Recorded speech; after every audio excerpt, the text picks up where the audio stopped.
जय श्री राधे। क्या आप जानते हैं भगवान जगन्नाथ कौन है?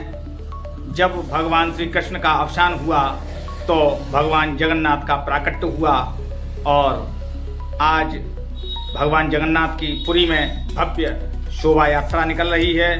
उसी तर्ज पर ब्रज की द्वारदेहरी रस की नगरी हाथरस में भी आज रात 8:45 पर भव्य शोभा यात्रा के बाद महासंकीर्तन होगा।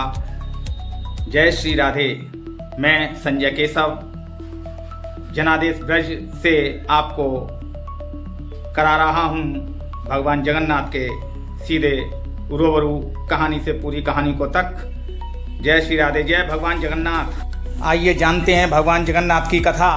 बात द्वापर युग के अंत की है, जब द्वापर युग के अंत में श्री कृष्ण ने प्रवास क्षेत्र में देह त्यागी। उनके शरीर का अंतिम संस्कार हुआ, लेकिन उनका हृदय यानी ब्रह्म पदार्थ जल नहीं पाया। वो दिव्य और अविनाशी था, वो समुद्र में बह गया। राजा इंद्रदुम्न को स्वप्न आना। बात सतयुग के बाद कलयुग की है। कलयुग में उड़ीसा के एक राजा हुए, उनका नाम था इंद्रदुम्न। वह बहुत ही बड़े विष्णु भक्त थे। एक दिन उन्हें स्वप्न आया कि समुद्र किनारे एक लकड़ी का लट्ठा तैर रहा है, उसी में भगवान का हृदय है, उसी से मूर्ति बनवाओ।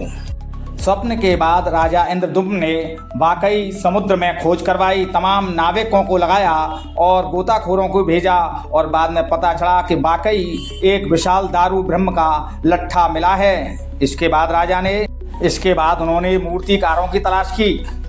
चैप्टर आगे बढ़ता है। विश्वकर्मा और बढ़ई का रूप धरना। राजा इंद्रदुम्न ने घोषणा की कि जो भी मूर्ति बनाएगा उसे 21 दिन का समय और बंद कमरा मिलेगा, कोई भी बीच में नहीं खोलेगा। राजा की सूचना मिलने पर वहां एक वृद्ध बढ़ई आए। वो कोई और नहीं बल्कि स्वयं भगवान विश्वकर्मा थे। उन्होंने राजा से आज्ञा ली और मूर्ति बनाने का प्रस्ताव स्वयं अपने ऊपर ले लिया। उन्होंने अंदर से कमरा बंद किया और मूर्ति बनाना शुरू कर दिया। खटखट की आवाज़ें तो आ रही थी, लेकिन कमरा बंद था। अब यहाँ पर आता है कहानी में एक मोड़। 15वें दिन रानी गुडीचा से रहा नहीं गया, उन्होंने दरवाज़ा खोलवा दिया। अंदर विश्वकर्मा जी अंतर ध्यान हो गए और मूर्तियाँ अधूरी की अधूरी बनी रह गईं। भगवान विश्वकर्मा के अंतर ध्यान होने के बाद राजा बहुत दुखी हुए, क्योंकि भगवान जगन्नाथ के हाथ पैर नहीं बन पाए थे, गोल गोल आँखें। जब राजा ने ये देखा तो बहुत ही दुखी हुए। इधर फिर एक और मोड़ आता है इस कथा में कि नारद मुनि का उपदेश, यानी नारद जी वहाँ प्रवेश करते हैं और उपदेश करते हैं। तभी नारद मुनि वहाँ प्रकट हुए राजा के यहाँ पर और बोले कि हे राजन, यही प्रभु की इच्छा है। ये दारू ब्रह्म हैं, अधूरे रूप में ही पूजे जाएंगे। तब से पुरी में श्री जगन्नाथ, बलभद्र और सुभद्रा की काठ की अधूरी मूर्तियाँ विराजमान हैं। भगवान जगन्नाथ की कथा में ये बताया जाता है कि उस ब्रह्म पदार्थ यानी श्री कृष्ण के हृदय को हर 12 साल बाद नई काठ की मूर्तियों में स्थापित किया जाता है। इसी को नवकलेवर कहते हैं, यानी कि भगवान श्री कृष्ण के हृदय को नई काठ की मूर्ति में प्रवेश कराने को नवकलेवर कहते हैं। पुरानी मूर्ति को वहाँ से हटा दिया जाता है। इसलिए ये कहा जाता है कि जगन्नाथ स्वामी नयन पथगामी भवतु में। आज यानी 16 जुलाई 2026 दिन बृहस्पतिवार को ही श्री जगन्नाथ भगवान की रथ यात्रा पुरी धाम में निकल रही है, क्योंकि आज आषाढ़ शुक्ल द्वितीया है। इसी दिन भगवान जगन्नाथ, बलभद्र और सुभद्रा जी अपने रथों पर सवार होकर गुंडीचा मंदिर जाते हैं। वाकई आज के दिन यानी जगन्नाथ भगवान की रथ यात्रा वाले दिन पुरी का एक दिव्य नज़ारा होता है, एक अलौकिक दृश्य होता है।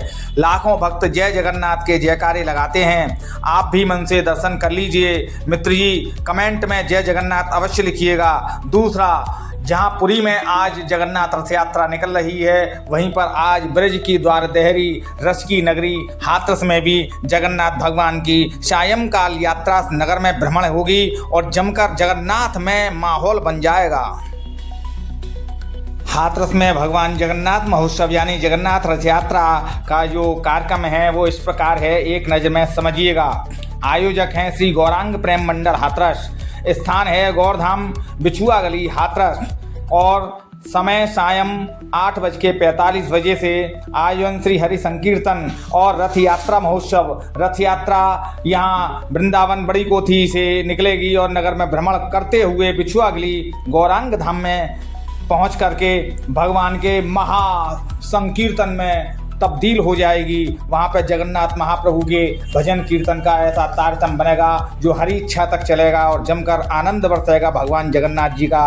बोलिए जय जगन्नाथ स्वामी, जय जगन्नाथ स्वामी। अब तक की कवरेज में सिर्फ इतना ही। देखते रहिएगा जनादेश ब्रज। जनादेश ब्रज मतलब जनता का आदेश और ब्रज की आवाज़। आपको यह कवरेज कैसी लगी कृपया लाइक करके कमेंट बॉक्स में जाकर के कमेंट अवश्य करें और जय जगन्नाथ अवश्य लिखें। आप पर जगन्नाथ की कृपा बरसेगी। अगर आपने हमारा चैनल जनादेश ब्रज अभी तक सब्सक्राइब नहीं किया है तो सब्सक्राइब करके आइकॉन का बटन दबाएं जिससे कि हर खबर की अपडेट आपको मिलती रहे। जय जगन्नाथ, जय जगन्नाथ। विज्ञापन के लिए इस नंबर पर संपर्क करें।